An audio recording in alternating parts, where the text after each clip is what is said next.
Hello guys, welcome back to another video. In this short tutorial I will discuss about how to recover deleted contacts on your iPhone. So guys, if you have lost your contact on iPhone due to any reason, so how to recover it, so keep watching this video until the end. You can see now I want to delete this contact. Now in this video I will teach you how to recover this contact. You can see simply close this window and open Safari application on your iPhone. Here now search here iCloud.com and sign in your Apple ID. After signing your Apple ID, you will see this interface. You can see appears on screen. After that, simply scroll down until footer, and here is, you can see, simply tap on data recovery. Tap on it.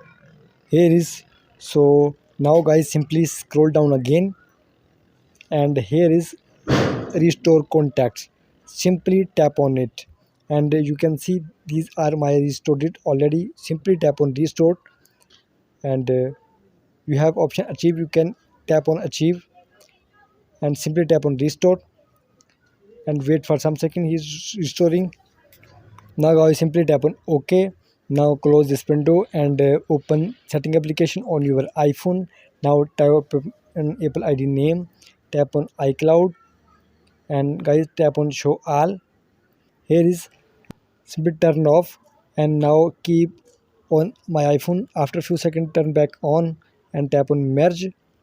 Here guys, so your work is done. Now close this window and open contact application. You can see my contact recover successfully. You can see appears on screen. You can recover your contact by this method. Guys, these are easy, so easy method for recovering your contact on your iPhone. Please like my video, subscribe to my channel for the latest more updates.